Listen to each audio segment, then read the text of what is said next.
The Maison Cardinalise has announced my accession, but this is my first time facing the people. What should I say to most appear like a god? To be honest, I still don't know. Perhaps I should first try to act natural. Ladies and gentlemen, good evening, and welcome to the Opera Epiclese. I'm sure you've all heard about how I have taken on the role of Hydro Archon. Indeed, I am Furina de Fontaine, your new Archon. In truth, I know little about becoming a nation's new god, but it will be my honor to guide you all. As the god Focalors, the god of justice, I shall do all within my power to lead you into an age of fairness and justice. Once again, thank you all for coming. If you should have any questions or suggestions, please send them to the Maison Cardinalise. The future of Fontaine will require us to work together, after all. This should do it. I thought I might stammer, but thankfully, I was able to convey my thoughts just fine. Okay, and next. That's the new Hydro Archon. Is this some kind of joke by the Maison? I would have thought that a being that surpasses humanity would be a bit more assertive. Hey, did you hear that? She even told us to send her suggestions there at the end. Shouldn't gods be all-powerful? She's being so modest. What's the difference between her and an ordinary person, then?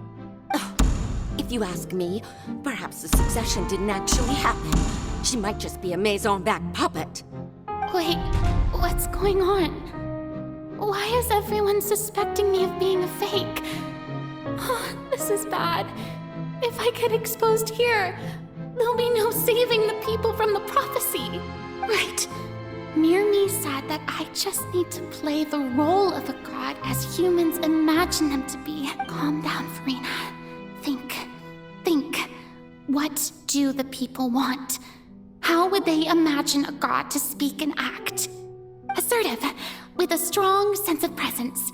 One who can dispel all doubt. That is the character I'm fated to play.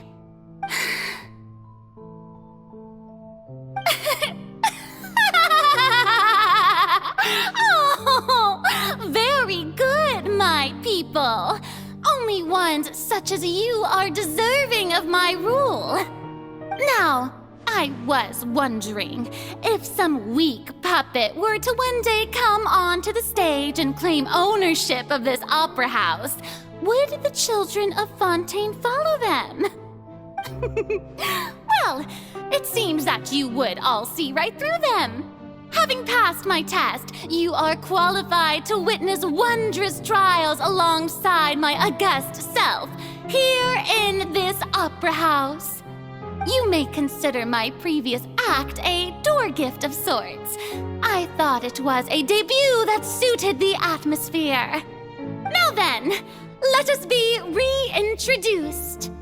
Ah, so that was just a performance. How could I have forgotten that we were inside an opera house?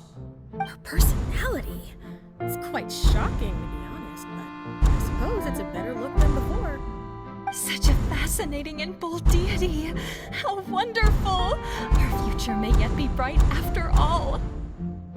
It seems I've turned them around. Best follow this flow and restart my accession speech. My dear people, whether you acknowledge me or not, whether you trust me or nay, I say to you, keep faith in your ardor for justice. We have heard it said that this nation's sins can no longer be washed away. Well, I say that justice is most fragrant when it blooms amid sin. The scales of justice should not weigh heavy in the hands of its God. On one side, it must carry fairness and justice. And on the other, praise and applause. May law be the prayer on our lips. May judgment be our worship. Let us light the fires and drink to the future of Fontaine. There is no trouble in this world that justice cannot solve. All that is needed is for you, my people, to believe in it, heart and soul. So long as I, the Archon Focalors, stand within the Opera Epiclese, so long as I stand before the Oratrice, I shall even judge the gods of this world! Yeah!